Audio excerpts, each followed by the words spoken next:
അസ്സലാമു അലൈക്കും. അസ്സലാമു അലൈക്കും. അസ്സലാമു അലൈക്കും. നമ്മൾ സലാം പറയുമ്പോൾ ഇല്ലേ, ഒരാൾ അസ്സലാമു അലൈക്കും പറയുമ്പോൾ നമ്മൾ എന്താ മടക്കേണ്ടത്? വഅലൈക്കും അസ്സലാം വറഹ്മത്തുള്ള. അസ്സലാമു അലൈക്കും വറഹ്മത്തുള്ള എന്നാണെങ്കിലോ വഇദാ ഹുയ്യിതും ബിതഹിയ്യ ഫഹയ്യു ബിഅഹ്സന മിൻഹാ ഔ റുദ്ദുഹ എന്ന ഖുർആൻ പഠിപ്പിക്കുന്നുണ്ട് അല്ലേ. ആരെങ്കിലും ഒരു സലാം ചൊല്ലിയാൽ ഫഹയ്യു ബിഅഹ്സന മിൻഹാ ഔ റുദ്ദുഹ, അതിനേക്കാളും നല്ല രൂപത്തിൽ അടിപൊളിയായിട്ട് റിപ്ലൈ ചെയ്യണമെന്നാണ്. അപ്പോൾ അസ്സലാമു അലൈക്കും ഈ സ്ക്രീനിൽ കാണുന്നത് എന്താണ്? എന്താണത്? മാജിക് അല്ലേ. നിങ്ങൾ മാജിക് കണ്ടിട്ടുണ്ടോ? മാജിക്കിനെ പറ്റി കേട്ടിട്ടുണ്ടോ? മുതുകാടിൻ്റെ മാജിക്, സാമ്രാജിൻ്റെ മാജിക്, ഹാരി ഹോഡിൻ്റെ മാജിക്, ഡേവിഡ് കോപ്പർഫീൽഡിൻ്റെ മാജിക്. പിന്നെ ഒരു പ്രവാചകൻ്റെ കാലഘട്ടത്തിലെ ചില ആളുകൾ മജീഷ്യൻസ് കയറിടുന്നു, വടിയിടുന്നു, അത് പാമ്പായി മാറുന്നു, ഒരുപാട് പാമ്പുകളായി മാറുന്നു. അങ്ങനെ പ്രവാചകൻ തൻ്റെ വടിയിടുന്നു, അതൊരു വലിയ പാമ്പായി മാറുന്നു. ആ പാമ്പുകളൊക്കെ മറ്റേ മജീഷ്യൻസിൻ്റെ പാമ്പുകളൊക്കെ വിഴുങ്ങുന്നു അല്ലേ. ഏതാണ് പ്രവാചകൻ? മൂസാ നബി അലൈഹി സ്വലാത്തു വസ്സലാം അല്ലേ. അപ്പോൾ അവർക്ക് എന്ത് മനസ്സിലാവുന്നു? ഇത് സിഹർ അല്ല, ഇത് മാജിക് അല്ല, ഇത് മാസ്മരികതയല്ല, നേരെ മറിച്ച് അത് ഹക്കാണ്, യാഥാർത്ഥ്യമാണ്, റിയലാണെന്ന് ബോധ്യപ്പെട്ടുകൊണ്ട് എല്ലാവരും എന്ത് ചെയ്തു? അള്ളാഹിൻ്റെ മുന്നിൽ സാഷ്ടാംഗം പ്രണമിച്ചു അല്ലേ. അത് ഒരു മാജിക്കാണ്. മാത്രമല്ല കൈ കക്ഷത്ത് വെച്ച് പുറത്തേക്ക് എടുക്കുമ്പോൾ എന്താകുന്നു? അത് തിളങ്ങുന്നു. ഇതൊക്കെയാണ് മാജിക് എന്ന് പറയുന്നത്. ഞാൻ പറയുന്നത് മാജിക്കിനെ പറ്റിയോ അല്ലെങ്കിൽ മാജിക് കാണിക്കുകയോ ഒന്നുമല്ല ചെയ്യുന്നത്. ഞാൻ പറയാൻ പോകുന്നത് ഇൻഷാ അല്ലാഹ് മാജിക്കൽ ഫീലിങ്ങിനെ പറ്റിയാണ്. മാജിക്കൽ ഫീലിംഗ്, അതായത് ഒരു അസാധാരണമായ അനുഭവം, എന്തെന്നില്ലാത്ത ഒരാനന്ദം, ഒരു സൂപ്പർ നാച്ചുറൽ ഫീലിംഗ് നമുക്ക് ഉണ്ടാവുന്ന ഒരു മാജിക്കൽ ഫീലിങ്ങിനെ പറ്റിയാണ് ഞാൻ പറയാൻ പോകുന്നത്. For this I'm going to tell you a story of a young man.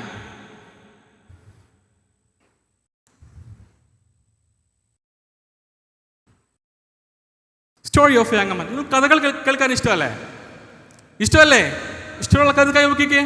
കഥ കേൾക്കാൻ ഇഷ്ടമുള്ള ആൾക്കാർ എല്ലാവരും okay. I also like to tell story. I'm a storyteller. Okay. അപ്പോൾ പണ്ട് ഒരു രാജാവ് ഉണ്ടായിരുന്നു. ഒരു രാജാവ് അതിസുന്ദരമായ ഒരു മസ്ജിദ് പണിയാൻ തീരുമാനിക്കുകയാണ്. അതിമനോഹരമായ ഒരു പള്ളി പണിയാൻ തീരുമാനിക്കുകയാണ്. അങ്ങനെ ആ പള്ളിയുടെ പണിയുമായി ബന്ധപ്പെട്ട് പണിക്കാരിൽപ്പെട്ട ആളാണ് നമ്മുടെ യങ് മാൻ, നമ്മുടെ കഥാപാത്രം. ഒരു പണിക്കാരനാണ്. അങ്ങനെ പള്ളിയുടെ പണി തുടങ്ങി, വിജയപ്രദമായി പൂർത്തിയായി. അങ്ങനെ പൂർത്തിയാവുന്ന സമയത്ത് രാജാവിൻ്റെ രാജകുമാരി സുന്ദരിയായിരുന്നു, കുലീനതയുള്ളവളായിരുന്നു. രാജകുമാരി പറഞ്ഞു, പള്ളിയുടെ പണി പൂർത്തിയായി കഴിഞ്ഞാൽ ആ പള്ളിയിൽ ആദ്യം കയറി 2 റകഅത്ത് നമസ്കരിക്കുന്നത് താനായിരിക്കണം, രാജകുമാരി ആയിരിക്കണം.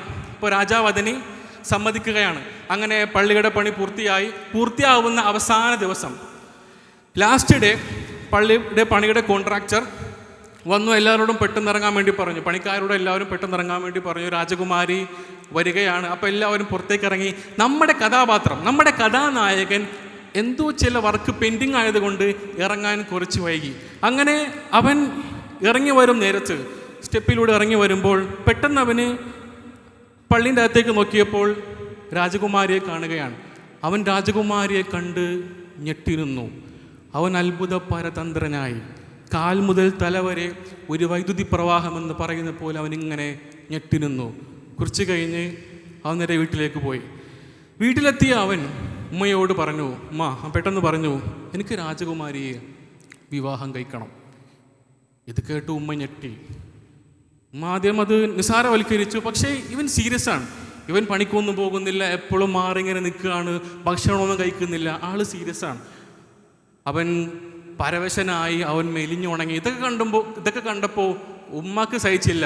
ഉമ്മയാണല്ലോ, എന്തിനു വേണ്ടിയും നമ്മോട് സഹകരിക്കുന്ന, എന്തും നമുക്ക് വേണ്ടി ചെയ്യുന്ന, എന്തും നമുക്ക് വേണ്ടി പറയുന്ന, എന്ത് കാര്യത്തിലും നമ്മുടെ കൂടെ ഉണ്ടാവുന്ന ഉമ്മ അവനുമായി നേരെ രാജകൊട്ടാരത്തിലേക്ക് പോവുകയാണ്. രാജാവിനോട് പറയുകയാണ്, നിങ്ങളുടെ രാജകുമാരിയെ എൻ്റെ മകന് വിവാഹം കഴിപ്പിച്ചു തരോ എന്ന്.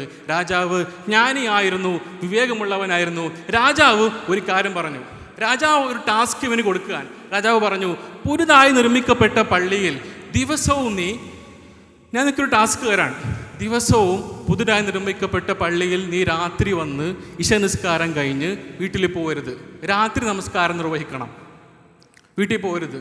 സുബഹി വരെ നീ നിൽക്കണം. സുബഹി നിസ്കാരം കഴിഞ്ഞ് വീട്ടിലേക്ക് പോകാം. രാത്രി മുഴുവൻ സമയവും നീ പള്ളിയിൽ കഴിച്ചു കൂട്ടണം. അതിന് തയ്യാറാണോ എന്ന് ചോദിച്ചു. ഒരാൾ നിന്നെ നിരീക്ഷിക്കാനും ഉണ്ടാകും. അപ്പോൾ അവൻ റെഡിയാണ്, തയ്യാറാണ്. അങ്ങനെ ഫസ്റ്റ് ഡേ ഇശ നിസ്കാരം കഴിഞ്ഞു, അവൻ പള്ളിയിൽ കഴിച്ചു കൂട്ടി, രാത്രി നമസ്കാരം നിർവഹിച്ചു, വിജയപ്രദമായി പൂർത്തിയാക്കി. രണ്ടാം ദിവസവും അവൻ വന്നു, ഇശ നിസ്കാരം കഴിഞ്ഞ് പള്ളിയിൽ തന്നെ ഇരുന്നു, രാത്രി നമസ്കാരം നിർവഹിച്ചു, സുബഹി കഴിഞ്ഞ് മടങ്ങിപ്പോയി. രണ്ടാമത്തെ ദിനവും പൂർത്തിയാക്കി. മൂന്നാമത്തെ ദിവസവും അവൻ ടാസ്ക് പൂർത്തിയാക്കി. നാലാമത്തെ ദിവസവും അവൻ പൂർത്തിയാക്കി. 5ഉം 6ഉം 7ഉം 8ഉം അങ്ങനെ 10 ദിവസം കഴിഞ്ഞപ്പോൾ പതിയെ അവനിങ്ങനെ മാറുകയാണ്. പതിയെ അവൻ്റെ ജീവിതം ഇങ്ങനെ മാറിക്കൊണ്ടിരിക്കുകയാണ്. എന്തെന്നില്ലാത്ത ഒരു അനുഭൂതി, അസാധാരണമായ അനുഭവം അവനിൽ ഉണ്ടാവുകയാണ്. 20ഉം 30ഉം ദിവസങ്ങൾ കഴിഞ്ഞു, അവൻ മാറി, അവനാകെ മാറി. 40ആം ദിവസവും അവൻ വിജയപ്രദമായി പൂർത്തിയാക്കി അവൻ്റെ ടാസ്ക്. 40 ദിവസം കഴിഞ്ഞപ്പോൾ അവനാകെ മാറിയെന്നാണ്. മാറിയ ആളുമായി പൂർണ്ണമായും മാറി വേറെ ഒരു മനുഷ്യനായി അവൻ 41ആം ദിവസം രാജകൊട്ടാരത്തിൻ്റെ മുന്നിലേക്ക് എത്തിപ്പെടുകയാണ്. രാജാവ് പറഞ്ഞു, നിനക്ക് മംഗളം, നീ വിജയപ്രദമായി നിന്റെ ടാസ്ക് പൂർത്തിയായിരിക്കുന്നു. ഇനി നിന്നോട് പറഞ്ഞ കാര്യം, വാഗ്ദാനം ഞാൻ നിറവേറ്റുകയാണ്. ഇത് കേട്ട ആ മനുഷ്യൻ പറഞ്ഞ, നമ്മുടെ ചെറുപ്പക്കാരൻ പറഞ്ഞ, അദ്ദേഹം പറഞ്ഞ എന്താണെന്നറിയോ? അദ്ദേഹം പറഞ്ഞു, രാജാവേ, താങ്കൾക്ക് നന്ദി. ഒരു മനുഷ്യൻ്റെ ടിപ്പിക്കലായിട്ടുള്ള സ്വാഭാവികമായിട്ടുള്ള ഹാപ്പിനെസ്സിൽ നിന്നും മാറി ജീവിതത്തിൻ്റെ യഥാർത്ഥ അർത്ഥം, ജീവിതത്തിൻ്റെ യഥാർത്ഥ ഹാപ്പിനെസ് മനസ്സിലാക്കി തന്നതിൽ നിങ്ങൾക്ക് നന്ദി. നിങ്ങളുടെ രാജകുമാരിയെ എനിക്ക് വിവാഹം കഴിക്കേണ്ടതില്ല എന്ന് പറഞ്ഞുകൊണ്ട് രാജകൊട്ടാരത്തിൻ്റെ പടികൾ ആ മനുഷ്യൻ ഇറങ്ങിപ്പോയെന്നാണ്. ഇതാണ് ഞാൻ പറഞ്ഞ ആ മാജിക്കൽ ഫീലിംഗ്, അസാധാരണമായ അനുഭവം, എന്തെന്നില്ലാത്ത ഒരു അനുഭൂതി, ഹാപ്പിനെസ് ആയിട്ടുള്ള ആ ഫീലിംഗ്. അതാണ് നമുക്കത് ഉണ്ടാവണമെങ്കിൽ റബ്ബുമായുള്ള ആത്മാർത്ഥമായ, അകമഴിഞ്ഞ, അഗാധമായ ആത്മാർത്ഥമായ ബന്ധം നമുക്ക് വേണം. Night prayers are magical. രാത്രി നമസ്കാരങ്ങൾ അത്ഭുതമാണ്. നിങ്ങളിൽ അത്ഭുതങ്ങൾ സംഭവിക്കും എന്നുള്ളതാണ്. അതുകൊണ്ട് നിങ്ങൾ ശീലിക്കുക. രാത്രി നമസ്കാരങ്ങൾ കുറച്ച് നേരത്തെ കിടന്നുറങ്ങി രാവിലെ ഒരു 4 മണിയാകുമ്പോൾ എഴുന്നേറ്റ് റബ്ബിൻ്റെ മുന്നിൽ സുജൂദിൽ വീഴുക. നമുക്കൊരുപാട് ആഗ്രഹങ്ങളുണ്ട്, നമുക്കൊരുപാട് ആവശ്യങ്ങളുണ്ട്, നമുക്കൊരുപാട് സങ്കടങ്ങളുണ്ട്, നമുക്കൊരുപാട് നൊമ്പരങ്ങളുണ്ട്. ആ ആവശ്യങ്ങളും ആ ആഗ്രഹങ്ങളും ആ സങ്കടങ്ങളും ആ നൊമ്പരങ്ങളും റബ്ബിനോട് ഏറ്റു പറയാൻ സാധിക്കുന്ന സുന്ദരമായ നിമിഷമാണ് ആ നേരങ്ങളെന്ന് നമ്മൾ അറിയണം. പ്രാർത്ഥന കൊണ്ട് വിസ്മയങ്ങൾ സൃഷ്ടിക്കപ്പെടും. ദൈവം വിശ്വാസത്തിൻ്റെ കരുത്തിൽ അസാധാരണമായ അനുഭവങ്ങൾ നിങ്ങൾ അറിയും. അള്ളാഹുവിൻ്റെ പരമമായ അനുഗ്രഹം നിങ്ങളുടെ കണ്ണിൻ്റെ മുന്നിൽ നിങ്ങൾക്ക് കാണാൻ സാധിക്കും. ഇത് പറയാനോ പ്രസംഗിക്കാനോ എഴുതാനോ ഉള്ള കാര്യമില്ല. നമ്മുടെ കണ്ണിൻ്റെ മുന്നിൽ നമ്മൾ കാണും. അള്ളാഹു റഹ്മാനാൻ, എൻ്റെ റബ്ബ് എന്നെ കൈവിടുകയില്ല. എന്തൊക്കെ സംഭവിച്ചാലും, എന്തൊക്കെ ബുദ്ധിമുട്ടുകൾ നേരിട്ടാലും അള്ളാഹ് എൻ്റെ കൂടെയുണ്ട്, റബ്ബ് എൻ്റെ കൂടെയുണ്ട്. ഇന്ന മഅയ റബ്ബി സയഹ്ദീൻ. അള്ളാഹ് എനിക്ക് വഴി കാണിച്ച് തരുമെന്ന ആ ബോധം നമുക്കുണ്ടെങ്കിൽ, ആ അനുഭവം, അസാധാരണമായ മാജിക്കലായിട്ടുള്ള ഫീലിംഗ് നമുക്ക് ഉണ്ടാക്കിയെടുക്കാൻ സാധിക്കുന്നുണ്ടെങ്കിൽ, വല്ലാഹി വല്ലാ, ഈ ആകാശത്തിന് മീതെ ഭൂമിക്ക് മുകളിൽ ജീവിച്ചിരിക്കുന്ന മനുഷ്യരുടെ കൂട്ടത്തിൽ മഹാഭാഗ്യവാന്മാരായിരിക്കും നിങ്ങൾ.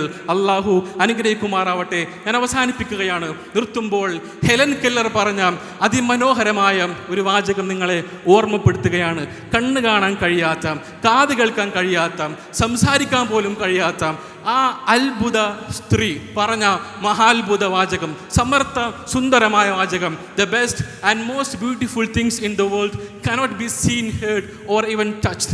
They must be felt with the heart. വല്ലാത്ത വാക്കാണത്. ജീവിതത്തിലെ അതിമനോഹരമായ നിമിഷങ്ങൾ, അതിമനോഹരമായ നേരങ്ങൾ അത് തൊടാനോ കേൾക്കാനോ കാണാനോ കഴിയുന്ന സംഗതികളില്ല. നേരെ മറിച്ച് അത് ഖൽബിൽ അനുഭവിക്കുന്ന, മനസ്സിലറിയുന്ന കാര്യമാണ്. They must be felt with the heart. So you have my word, the best and most beautiful things in the world cannot be seen, heard or even touched. They must be felt with the heart. Allahu khairil akad hayakumullah. Wassalamu alaikum wa rahmatullahi wa barakatuh.